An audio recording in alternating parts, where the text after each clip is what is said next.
కంగారు శ్రీదేవి గారు ఒక సాధారణ గృహిణిగా వచ్చారు కాబట్టి ఆమెకు కష్టము తెలుసు, నష్టము తెలుసు. ఆమె ఎమ్మెల్యే అయినాక కూడా అభివృద్ధిని ఆకాంక్షించారు, నేను కాదనలేదు.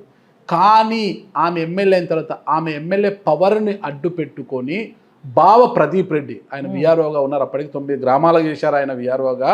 బావ ప్రదీప్ రెడ్డి కొడుకు రామ్మోహన్ రెడ్డి చేయని దౌర్జన్యం లేదు, అరాచకం లేదు.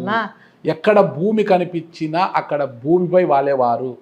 ఓకేనా, మొత్తం కూడా భూదందాలే. పేరు మొత్తం శ్రీదేవి గారి పేరు ఎక్కడ వినిపించేది కాదు, ఆవిడ ఏదో పని చేసుకుని పోతాడని. మొత్తం వీళ్ళిద్దరి పేర్లే వినిపించేది. వాస్తవం కదా, మనం వాస్తవాలు మాట్లాడతాం. నువ్వు చాలు, నీకు నాకు అదొక్కటే చాలు. ఓకే, మా బావకి ఎలక్షన్ చేసినాడు, పోయి హాస్పిటల్లో ఉన్నాడు. మళ్ళీ తిరిగి వచ్చినాక 2 సంవత్సరాలు కరోనా ఆపరేషన్, ఆయనకి రీసర్జరీ జరిగింది. అసలు గవర్నమెంట్ ఉండినల్లా ఆయన సిక్కులోనే ఉన్నాడు. కానీ అనవసరంగా ప్రదీప్ రెడ్డి గారి పేరు, మా బావ పేరు, అనవసరంగా నా కొడుకు పేరు తెరలేక తెచ్చినాడు. అంటే శ్రీదేవమ్మ ఏం చేయలేకపోయి, శ్రీదేవమ్మ మీద ఏం లేవు చేసినవి. ఎవరెవరు కుటుంబం సభ్యుల్ని ఎవరు బయటకు తీసుకొస్తే అది అది అది మరక అంటేది ఎమ్మెల్యేకే కదా. ఎవరు తప్పు చేసినా రైట్ చేసినా ఏదోటి బుద్ధులుతుంటే పోతుంటది, పార్టీలను చేసినారు. కానీ ఇదైతే నేను పక్కాగా చెప్తాను. ఆదోని గుత్తి బైపాస్ రోడ్లో ముల్లకల కుంట, ఆదోని గుత్తి బైపాస్ రోడ్ వస్తుంది, పత్తికొండ ఈ మార్గంలో మొలకల ఆదోని గుత్తికి అంటే మధ్యలో పత్తికొండ వస్తుంది. పత్తికొండ సమీపం మొలకల కుంట అనేది. అవి గ్రామంలో నీళ్ళన్నీ ఆ కుంటలోకి వచ్చి చేరుతుంటాయి. కానీ ఇటీవల మీరు అధికారులు ఉన్నప్పుడు ఆ కుంటలోకి నీళ్లు లేవు, ఏమిటి ఎండిపోయింది అది.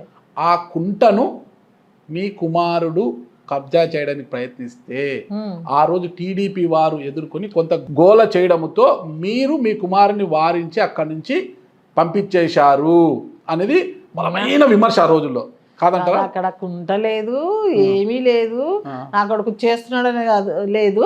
ఎవరైనా రాజకీయం చేస్తే 1% ఉండాలా. నా కొడుకు దగ్గర పోయి కొంతమంది చెప్పడం, మళ్ళీ నా తల్లి కొడుకే ఈ రాజకీయంలో డిఫరెన్స్ చేస్తారని నేను ఒక్కరే ఇన్వాల్వ్మెంట్ ఉండని. నాన్న నువ్వెందుకు ఈ పత్తికొండలో నానెంతనో నేనెంతని చూస్తారు వీళ్ళు, మీరు మధ్యవర్తులు ఎవరు కలగజేసుకోవద్దని. మా బాబు కూడా రాడే ఆ 3 మండలాలకు ఎప్పుడు కూడా, పాపం ఒక్కరే ఉండాలి అక్కడ ఒక్కరే సెట్ అవుతారు ఆ ప్రాంతం అంతా కూడా అని చెప్పేసి నేను పక్కకు పెట్టిన నా కొడుకుని. ఎక్కడ కూడా నా పిల్లలు ఎవరు, నా కుటుంబ సభ్యులు, మా బావ కూడా ఎంటర్ కాడే రాజకీయంలో, ఊహించుకుంటున్నారు అంతే.